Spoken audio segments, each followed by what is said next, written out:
In March, he invited a group from New York City called Picture the Homeless to participate in a home takeover in Miami. The two groups moved a homeless family into a house in Little Haiti.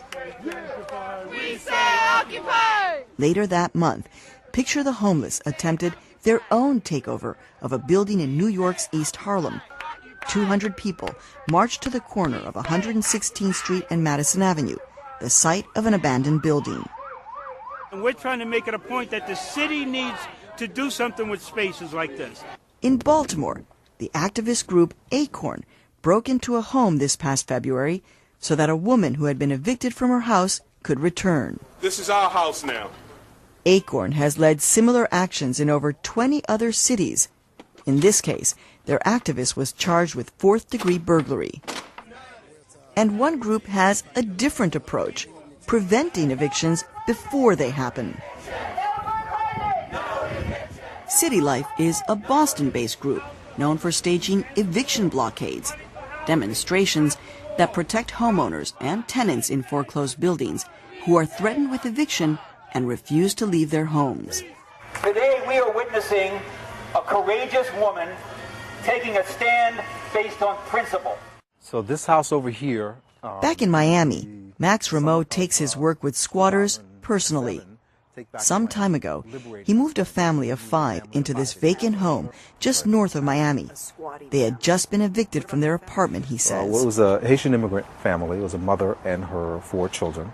And the children walked from here to the local high school. The woman worked very hard. She worked 2 jobs. The older children helped watch for the younger children. So it was a very hardworking and decent family. The single mother and her 4 children stayed in the house for about 4 months, according to Rameau. But he says a real estate agent found out they were squatting and they had to leave. 10 months after the family left, the home is still vacant. Walking around the house, it looked like the windows had recently been replaced, along with parts of the facade. Vandals had caused damage, Rameau says, and he thought the repairs probably cost the owner a lot of money. The bank would have been much better off, from their own selfish financial perspective, to come to the family and say, look, we need you to protect this house and live here. When you see this house now, that 9 months ago had a family living in it, and now it's empty, what goes on for you? This is the real crime. A family moving into here and turning this into a home is not a crime. This place staying empty while there are thousands of people homeless, this is the crime.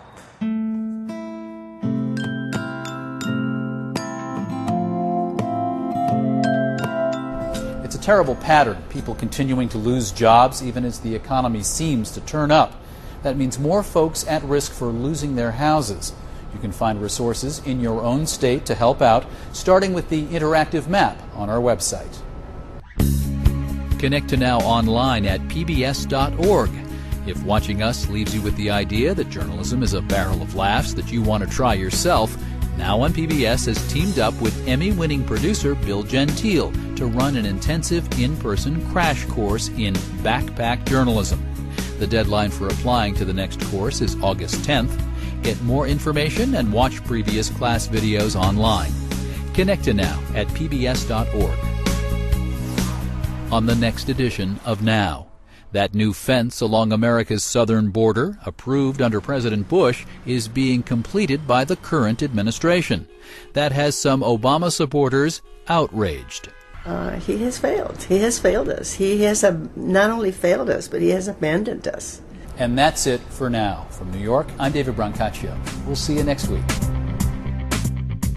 To order this episode of Now on DVD, call PBS Home Video at 1-800-PLAY-PBS. Now isn't only on your TV. Experience it where and when you want.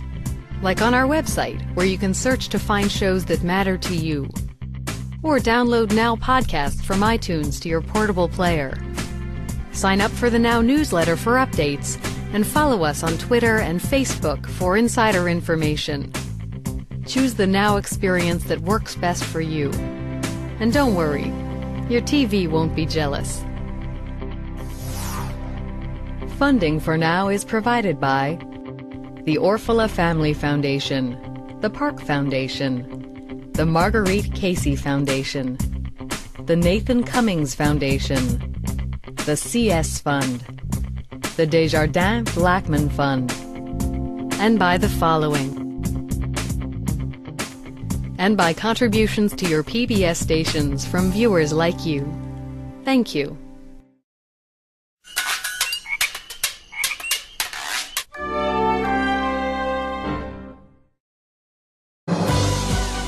We are PBS.